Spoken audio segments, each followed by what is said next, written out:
ज़ैनब एक बड़े शहर में पली बड़ी थी, लेकिन हमेशा से इसे कुछ कमी महसूस होती थी। इसे लगता था जैसे इसकी जिंदगी में कोई अधूरापन है। वो मुख्तलिफ मशागिल इख्तियार करती, नई चीज़ें सीखती, लेकिन इसकी बेचैनी कम ना होती। एक दिन इसे अपनी नानी से एक पुराने गांव का किस्सा सुनने को मिला, जहां एक बुजुर्ग बाबा रहते थे जो जिंदगी के गहरे राजों से वाकिफ थे। ज़ैनब ने फैसला किया कि वो इस गांव जाएगी और उन बुजुर्ग बाबा से मिलेगी। अली, जो हमेशा से ज़ैनब का ख्याल रखता था, इसके फैसले पर थोड़ा परेशान हुआ, लेकिन इसकी मदद करने के लिए तैयार हो गया। दोनों एक साथ इस पुराने गांव की तरफ रवाना हुए। गांव पहुंचकर ज़ैनब और अली ने बुजुर्ग बाबा को तलाश किया। वो एक पुराने बरगद के दरख्त के नीचे बैठे अपने तस्बीह के दानों पर कुछ वर्द कर रहे थे। ज़ैनब ने बाबा जी को अपना हाल बताया और अपनी बेचैनी का जिक्र किया। बुजुर्ग बाबा ने खामोशी से इसकी बात सुनी और फिर मुस्कुरा कर कहा, बेटी, जिंदगी का मकसद बाहर नहीं, तुम्हारे अंदर ही छुपा है। तुम जिस तलाश में हो, वो दरअसल खुद की तलाश है।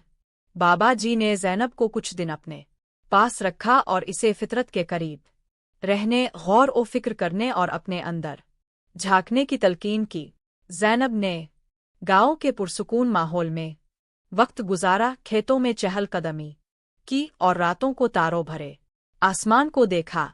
इसे आहिस्ता आहिस्ता महसूस होने लगा कि इसकी बेचैनी कम हो रही है। अली इस दौरान गांव के लोगों से घुल मिल गया और उनकी सादा जिंदगी से बहुत मुतासिर हुआ। इसने महसूस किया कि शहर की भागदौड़ में वो कितनी अहम चीज़ें खो बैठा था। कुछ दिनों बाद ज़ैनब को महसूस हुआ कि इसके अंदर एक सुकून और इत्मीनान पैदा हो गया है।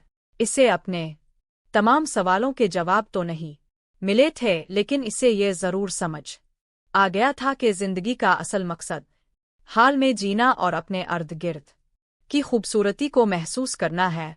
जब ज़ैनब और अली वापस शहर जाने के लिए तैयार हुए तो बुजुर्ग बाबा ने ज़ैनब को एक छोटा सा पत्थर दिया और कहा, ये तुम्हें याद दिलाता रहेगा कि तुम्हारी तलाश कभी खत्म नहीं होनी चाहिए, लेकिन हर कदम पर तुम्हें खुशी और सुकून जरूर मिलना चाहिए।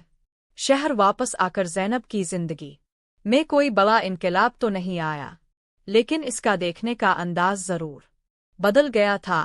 अब वो छोटी छोटी चीज़ों में खुशी तलाश करने लगी थी और इसे महसूस होने लगा था कि जिंदगी वाकई एक खूबसूरत सफ़र है। अली ने भी अपनी जिंदगी में कुछ तब्दीलियां लाई और अब वो चीज़ों को ज़्यादा कदर की निगाह से देखता था, और इस तरह ज़ैनब की अधूरी तलाश एक नए सफ़र की शुरुआत साबित हुई।